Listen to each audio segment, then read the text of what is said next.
A fleet is far more than just ships. It is a complex living ecosystem of sailors, pilots, engineers, logisticians, and strategists. It is a network of bases, supply depots, and shipyards. Today, the world's oceans are a stage for a quiet but intense competition.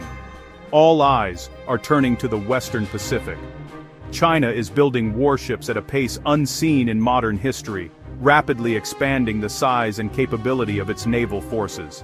This raises a profound question for policymakers, military leaders, and citizens alike. Is the U.S. Navy truly ready for the challenge posed by a rising China? China's naval expansion is an industrial marvel that has altered the Indo-Pacific balance. In 2 decades, the plan evolved from coastal defense to a blue-water navy. Shipyards launched destroyers, frigates, corvettes, and amphibious ships at record pace. By sheer numbers, it is now the largest navy in the world. The buildup supports control within the first island chain: Japan, Taiwan, the Philippines, and the South China Sea. A heavily defended bastion aims to deter or deny U.S. access in a crisis, especially over Taiwan. The fleet is optimized for the region, massed with missiles and backed by land-based air and SAMs. Carriers, amphibs, and logistics vessels signal broader power projection intent. Port calls and distant deployments protect trade, secure resources, and elevate prestige. But numbers alone don't tell the whole story. Many hulls are small with limited endurance for high-intensity blue-water combat. Carrier aviation remains young, and the plan lacks modern combat experience. Despite China's growth, the U.S. Navy remains preeminent in reach, technology, and combat power. Carrier strike groups are floating sovereign airfields, launching jets to strike hundreds of miles inland. Escorted by Aegis cruisers and destroyers, this concentration of power is unmatched. Beneath the waves lies the decisive edge: quiet, advanced, lethal submarines. Ballistic missile subs underpin strategic deterrence. Fast attack submarines gather intelligence, hunt ships and subs, and operate undetected for months. Generations of operations, from Arctic to Indo-Pacific, forge real-world skill. A global network of bases sustains reach and endurance that no rival matches. But challenges persist: fewer ships, deferred maintenance, overworked crews, and reduced surge capacity. The question: can the U.S. generate and sustain enough platforms in the right place at the right time? This is neither inevitable decline nor guaranteed dominance. It is about choices and readiness built on smart investments, strategy, and partnerships. A warship is only as capable as the crew that operates it. Training, leadership, and experience decide outcomes. From reactors to radars to repairing battle damage and caring for the wounded, skills are forged in rigorous instruction. Individual mastery scales into collective competence through relentless exercises and certifications. Realistic high-end training pressures crews and commanders to fight through chaos.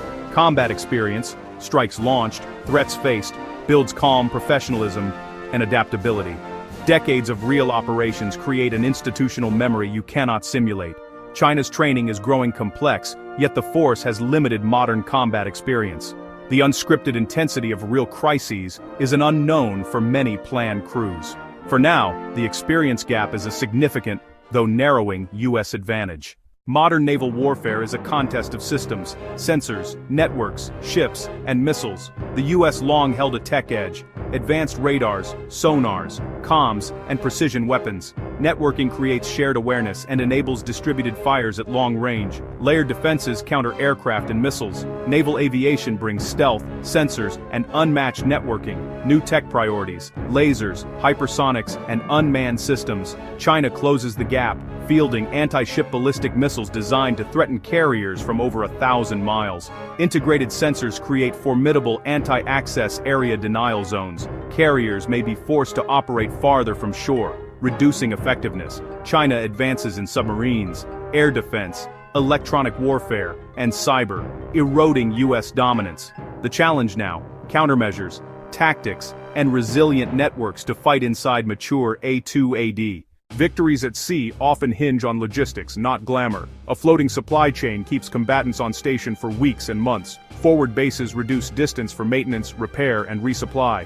But the tyranny of distance in the Pacific strains supply lines. Battle damage far from major yards means long, risky transits. Chinese long-range missiles would target logistics nodes and bases. China fights near home: shorter lines, quick repairs, fortified islands. unsinkable forward bases, bolster planned sustainment in near seas. The U.S. must solve projection and sustainment across thousands of contested miles. Answer: harden, disperse, and pre-position to keep the fleet in the fight. In great power competition, no ship sails alone. Alliances and partnerships are a force multiplier, strategic, operational, and diplomatic. Japan's Navy excels at anti-submarine warfare, a perfect complement to U.S. strengths. Australia is investing in submarines, destroyers, and long-range strike.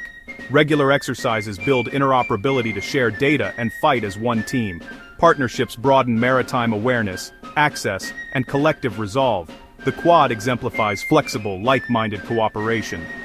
China has few allies and limited integrated support. US-led coalitions add bases, intelligence, and complementary capabilities.